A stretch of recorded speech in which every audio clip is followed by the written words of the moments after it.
اعوذ باللہ من الشیطان الرجیم بسم اللہ الرحمن الرحیم اللہم صلی اللہ محمد وعلی محمد۔ میں سید اعجاز حسین کاظمی آپ سے مخاطب ہوں۔ ہم جو ہے دعا کرتے ہیں یا ہماری جو زندگی ہے، دعا کرتے وقت بھی ہم کو دو طرح کے اس میں رہنا چاہیے، ہمارے کو خوف اور امید، یہ دونوں کے اندر یعنی آپ میزان اعتدال رہنا چاہیے۔ جتنا آپ کا خوف ہے اتنا ہی آپ کا جو ہے تو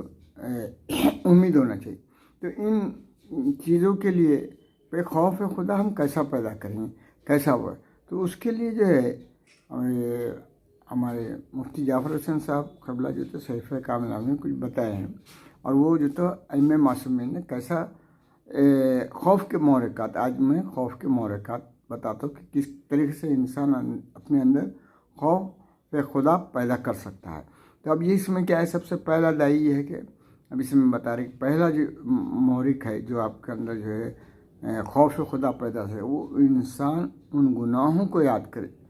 جن کا مرتکب ہوتا رہا ہے، اپنے سے جو گناہ ہوئے اس کو یاد کرے، اور اس کے ان کے حقوق کا خیال کرے جن سے عہدہ برآ ہونے کی اب کوئی صورت باقی نہیں، کیونکہ وہ افراد کے جو تو حقوق ادا کرنا تھا وہ دنیا میں موجود ہی نہیں ہے۔ آپ کسی کا لیے تھے پیسے واپس کرنا تھا، وہ اب نہیں ہے۔ جن کے حقوق اس کے ذمے تھے کہ وہ ان کا تدارک کر سکے، اس کو تدارک کرنے کے لیے اس کے ذمے تھے کہ یہ کرنا ہو، مگر اب آپ کر بھی نہیں سکتے، وہ ہے بھی نہیں دنیا میں، یا ان سے عفو گزر کی درخواست کرے، ان سے معافی مانگی ہے تو وہ بھی نہیں ہے وہ لوگ۔ تو اب اللہ کے ان گناہوں سے اگر توبہ کر بھی لے تو لوگوں کے حقوق و مظالم سے چھٹکارا حاصل کرنے کی کیا سبیل کر سکتا ہے؟ اللہ کے گناہوں کو تو معافی مانگ کر لے سکتے، ہاں، مگر یہ جو حقوق ہے لوگوں کے حقوق، وہ مظالم کو کیا کریں؟ تو امام علیہ السلام اس داعی خوف کی طرف توجہ دلاتے ہوئے فرماتے ہیں، اب یہ ہمارے امام زین علیہ السلام کی صحیفہ کاملہ کی دعا کا ایک پیراگراف بتا رہے ہیں آپ۔ اے اللہ، میرے ذمے کتنے ایسے حقوق ہیں جو مجھے یاد ہیں، اور کتنے ایسے مظلمے ہیں جو بھول چکے ہیں، لیکن وہ سب کے سب تیری ان آنکھوں کے سامنے ہیں، جو خواب آلودہ نہیں ہوتی اور تیرے اس علم میں ہے جس میں فروغ گزاش نہیں ہوتی۔ لہذا جن لوگوں کا مجھ پر کوئی حق ہے اس کا انہیں عوض دے کر، اب اس کی وجہ کیا، میں تو نہیں دے سکتا، تو ہی جو کچھ حق دے کر ان کو کیا کر، اس کا بوجھ مجھ سے برطرف کر دے اور اس کا بار ہلکا کر دے، اور مجھے پھر ویسے گناہوں کے ارتکاب سے بچا رہے۔ ایسا حقوق انسان جو ہوتے حقوق، لوگوں کے حقوق سے میرے سے رہ جائیں، ایسا میں آگے نہ ہوں، جس سے اپنے کو بچانے کی اپنی دعا کر رہے ہیں یہاں پر۔ اب دوسرا محرک یہ ہوگا، پہلے حقوق کے بارے میں کہ لوگوں کے حقوق کے بارے، ہاں، اس طرح سے اپنے اندر ایک خوف خدا پیدا ہوتا ہے کہ بھئی یہ دیکھو، یہ بندے کا گناہ بھی جو کیا میں ہوں، وہ کون، وہ بھی اللہ تعالیٰ کیا کر سکتا ہے، اس کے اندر توفیق دے سکتا ہے جس کا آپ حق ادا کر، تاکہ وہ اس کو کچھ اللہ ایسا دے کہ اس کا وہ جو ہے آپ کے گناہ، آپ کے جو تو قرض دیا ہو، آپ کا جو پیسہ دیا ہوا ہے، یعنی آپ جو پیسے لیے ہوئے ہیں نہ دے سکے، اس کا کوئی احسان ہے وہ ادا نہیں کر سکے، تو اللہ تعالیٰ اس کو توفیق دے گا کہ بھئی جان دو، ان کو معاف کر دو، جب اللہ کے ذریعے انہیں آپ کو معاف کر سکتا ہے۔ یہ حقوق پہلے خوف خدا کے لیے یہ پہلا ایک محرک ہے۔ دوسرا محرک انہوں کریں، اللہ نے اپنے خیر و غضب سے گناہ گاروں اور مجرموں کے لیے جو سزا اور عقوبت تجویز کی ہے اس کی شدت اور سختی کا تصور کریں۔ اللہ کا سزا کیسی سختی سے جو تو آپ کا جو سزا دے گا، ہاں، اب اس کے بعد جیسا اس میں کیا کیا سزاؤں میں ہو سکتا ہے، اور جہنم کے ان بھڑکتے ہوئے شعلوں کا نقشہ اپنی آنکھوں کے سامنے جمائے، کیسے شعلے ہوں گے، کیسی آگ ہے یہ، جن کی